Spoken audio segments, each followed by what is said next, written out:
Comment reconnaître un pervers narcissique? Ça va être le sujet de cette vidéo et j'ai envie de le tourner un peu différemment par rapport à tout ce qu'on peut voir déjà sur les réseaux sociaux parce que on va toujours vous expliquer comment reconnaître un pervers narcissique, mais jamais véritablement comment faire la différence entre quelqu'un qui est véritablement pervers narcissique et quelqu'un qui est juste un homme avec énormément de blessures et qui ne fait pas exprès de vous faire souffrir. Donc mon but ici dans cette vidéo, c'est plutôt d'être capable de reconnaître les signes qui montrent que malgré les suppositions que vous pouvez avoir sur le fait que c'est un pervers narcissique, eh ben, il n'en est pas un. Parce que c'est de ma propre expérience, beaucoup de femmes ont tendance à comprendre que leur partenaire est pervers narcissique parce qu'il y a une relation toxique, parce que c'est un homme qui les fait souffrir, et qui vont coller tout de suite cette étiquette parce que quand on va les regarder sur les réseaux sociaux, on va dire «Ah, ça colle, oui, ça lui correspond», et tout de suite, on va imaginer que c'est un pervers narcissique. Alors que finalement, si on était capable de nous montrer la liste de ça peut être des gens qui vont être vus comme pervers narcissiques, mais ils ne le sont pas, et c'est des personnes qui peuvent changer, alors peut-être ça vous permettrait de vous aider dans vos relations de couple. Pourquoi je fais cette vidéo aussi? Parce que c'est mon histoire. Donc si vous ne me connaissez pas, je suis Aline Boutarin, je suis coach en relation et en guérison du féminin. Et il y a 10 ans, j'ai pensé que mon partenaire, il était pervers narcissique.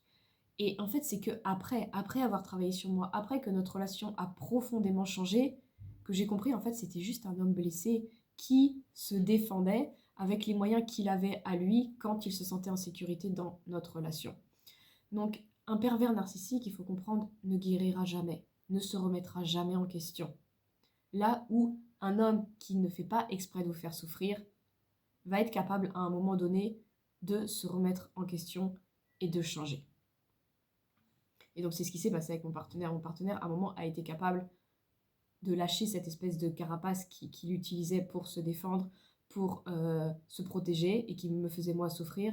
Il a été capable de lâcher ça et de s'ouvrir à l'être qu'il était véritablement. Et c'est comme ça qu'il s'est transformé. Et aujourd'hui, les proches, les personnes avec qui il a grandi, ne le reconnaissent pas en fait, parce qu'il a véritablement changé, ok? Donc, des personnes qui sont très difficiles à vivre au quotidien peuvent changer. Donc, je vais vous présenter cette différence entre le pervers narcissique et juste un homme qui est toxique et qui peut guérir. Mais ça ne veut pas dire que tous les hommes voudront guérir, même s'ils en sont capables, et ça ne veut pas dire que tous les hommes guériront avec vous. Donc, si vous souffrez dans une relation avec un homme qui est très difficile et qui n'est pas un pervers narcissique, vous savez qu'il a la possibilité de changer, la solution, parfois, c'est quand même de le quitter, ok? Je veux bien mettre ça au clair. Et parfois, la relation peut être largement améliorée, par contre, si l'un des deux comprend les mécanismes de l'autre et l'aide à guérir. Et c'est ce qui s'est passé dans ma relation. Parce que plus il y aura de femmes qui seront capables de comprendre leur propre mécanisme et le mécanisme de leur partenaire, plus on sera capable de tendre des perches à nos partenaires, plus le monde va changer, plus les hommes vont être capables de changer. Mais on le sait aujourd'hui, c'est un grand mouvement féminin, de guérison du féminin qui est en ce moment à l'œuvre. Donc c'est à nous de prendre les choses en main, malheureusement, mais heureusement aussi, parce qu'on va pouvoir décider de quel monde on veut dans le futur. Et on est la sauveuse de personnes ici. L'idée, c'est pas de sauver les hommes de leur mauvais comportement. Mais quand on peut aider quelqu'un, quand ce quelqu'un, c'est notre partenaire, peut-être c'est aussi le papa de nos enfants, quand on a la possibilité de l'aider à changer, pourquoi ne pas l'aider quand on a la possibilité de le faire et que ce n'est pas au-delà de nos forces? Donc ça va être un peu mon objectif dans cette vidéo, c'est de vous donner ça, parce que c'est ce que j'ai vécu dans ma propre histoire. Et encore une fois, comme je vous l'ai dit, ce ne sera pas le cas de tout le monde, ok? Mais il y en a pour qui ça va l'être. Donc la première différence entre un pervers narcissique et un homme qui peut guérir, c'est qu'au fond, l'homme qui peut guérir, il ne vous veut pas de mal. Même si vous avez la sensation qu'il vous fait souffrir, quand il vous attaque, quand il est méchant avec vous, quand il se met en colère, par exemple, c'est pas pour vous faire du mal, c'est pour se défendre lui-même. Je vais donner une comparaison qui est un peu vache, on va dire. C'est comme un chien, quand il se sent attaqué, eh ben, il va lui-même attaquer, il pourrait mordre. Mais c'était pas sa volonté de mordre initiale, juste c'est sa façon à lui de se défendre, ok? Donc c'est un mécanisme de défense très animal finalement, quand un homme va se mettre en colère, va mal vous parler, va vous attaquer, pourrait vous dévaloriser, etc. C'est juste une façon pour lui peut-être de ne pas perdre la face, de ne pas aller dans ces zones vulnérables et d'impuissance. Un pervers narcissique, quant à lui, il manque complètement d'empathie. Donc, il est incapable de ressentir la souffrance des autres, le fait qu'il vous fait souffrir, le fait que lui-même souffre. Il ne s'en rend absolument pas compte. Alors que un homme qui peut guérir, lui, vous fait souffrir par ses mots violents, parce que lui-même souffre en fait, et se sent attaqué par votre comportement. Donc c'est juste un système de défense qui cache une impuissance. Encore une fois, ça ne veut pas dire qu'il faut tout accepter dans sa relation. Mais quand vous le comprenez, des fois vous allez pouvoir aller aider la personne à aller enlever cette carapace pour être face à son impuissance. Parce qu'à un moment donné, il va se sentir en sécurité avec vous. Mais pour ça, il faut qu'il puisse se sentir en sécurité. Si aujourd'hui il vous attaque, c'est qu'il ne se sent pas en sécurité. Un pervers narcissique, quant à lui, il a un ego surdimensionné. Donc, il est au-delà de tout ça, en fait. Il est absolument que dans son mental et dans le contrôle permanent. Un homme qui peut guérir, lui, il manque énormément de confiance en lui. Et il va le cacher derrière cette barrière de protection en faisant genre c'est lui qui maîtrise la situation et qui est contrôlant, etc. Il peut vous dévaloriser aussi, mais ça cache derrière son manque de confiance. Et souvent, vous le voyez que c'est quelqu'un qui est pas bien au fond de lui, que c'est quelqu'un qui manque de confiance. On est d'accord, c'est complètement toxique son comportement. Mais c'est quelque chose qui peut changer encore une fois. Le pervers, lui, une grosse différence aussi, c'est qu'il va sans arrêt vous remettre en question. Il va commencer à vous faire douter de vous. Là où vous n'avez jamais douté de vous, là où on vous a jamais fait douter, là où vous n'avez même pas à douter, vous commencez à douter. Le piège, c'est quoi? C'est que les pervers narcissiques, ou même si vous êtes avec quelqu'un qui n'est pas pervers narcissique, c'est que si vous êtes dans ce genre de relation, c'est que naturellement, facilement, vous êtes quelqu'un déjà qui manquait de confiance en vous, et donc un peu n'importe qui finalement peut vous déstabiliser assez facilement. Un peu n'importe qui peut facilement vous remettre en question. Donc, des fois, vous pourriez dire, ah, cet homme me remet complètement en question, il me fait douter de moi sans arrêt, je perds tous mes moyens avec lui. Alors que c'est pas forcément lui le problème, c'est vous qui manquez beaucoup trop de confiance. Mais le pervers narcissique va vous faire ça même avec des personnes qui pourraient euh, être assez solides à l'intérieur d'elles. Donc, de ma propre expérience, parce que j'ai vécu ça, cette remise en question, euh, mon partenaire au départ de la relation m'a fait énormément de remises en question de moi-même. Et j'ai énormément perdu confiance dans cette phase-là parce que toute ma vie était remise en question.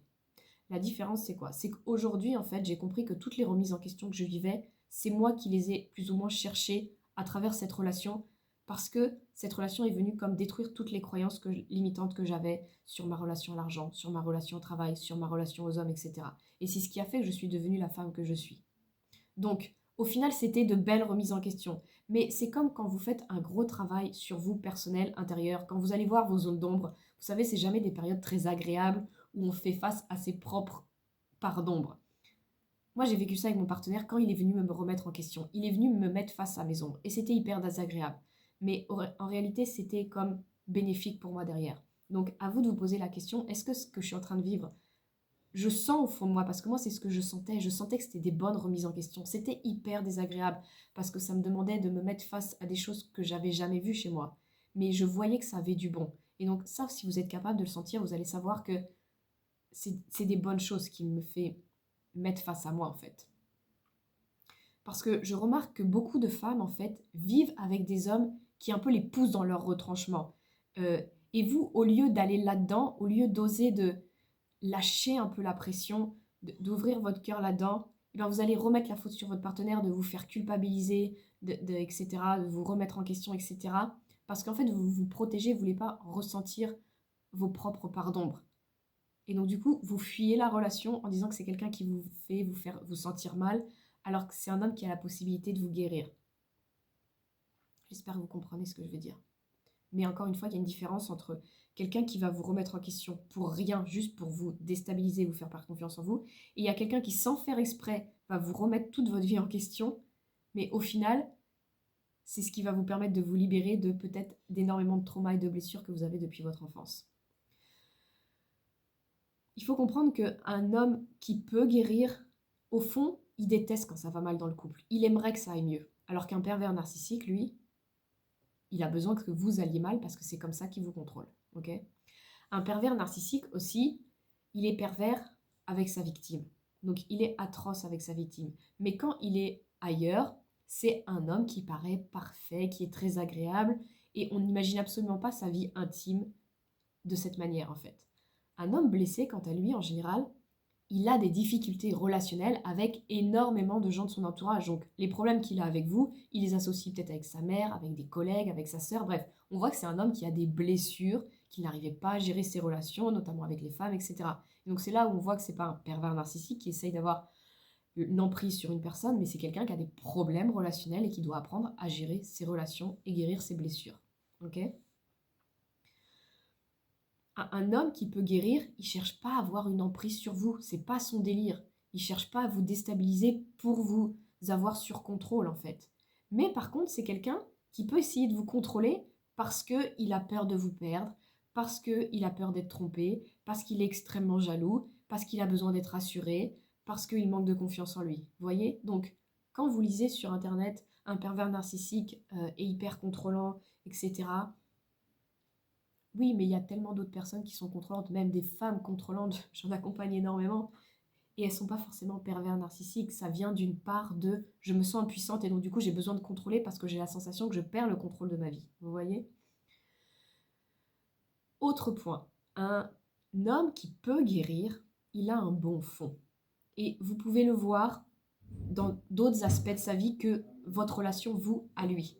C'est un homme qui, par exemple, va avoir des belles relations avec les enfants, ou avec les animaux, ou avec des personnes vulnérables comme les pauvres, les malades, les personnes âgées. Vous voyez que c'est un homme qui est bienveillant avec toutes ces personnes un peu vulnérables.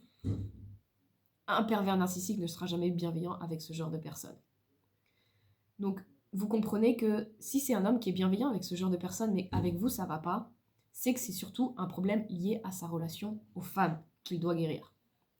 Un pervers narcissique, lui, est incapable de ressentir des émotions de paix, d'amour, de joie, d'émerveillement, euh, d'être sensible à la beauté de la nature, ce genre de choses. Il en est incapable, en fait. Il n'est pas du tout sensible à tout ça. Alors que un homme qui peut guérir, dans des moments où il se sent en sécurité, pas où il est dans des phases vulnérables, il va pouvoir vous dévoiler, vous aurez accès à ces parts de sensibilité. Peut-être vous y avez déjà eu accès. Il faut comprendre qu'un pervers narcissique est toujours dans le contrôle. Donc, dès qu'il exprime des qualités, c'est des qualités qui sont jouées. C'est pour de faux. Il paraît gentil, il paraît cordial, il paraît généreux. C'est tout joué. C'est tout faux. Et vous le voyez que c'est faux quand vous le connaissez, quand vous êtes dans la relation. Alors que un homme qui peut guérir, il n'est pas comme ça. Un pervers narcissique, il porte un masque sans arrêt. Donc, il est dans le contrôle permanent de ce qu'il renvoie, en fait. Donc, il se moque complètement de vous. Il n'a pas de cœur, en fait. Et donc, il faut que vous voyez ces différences. Et si vous êtes capable de les voir, alors peut-être vous allez pouvoir changer votre couple.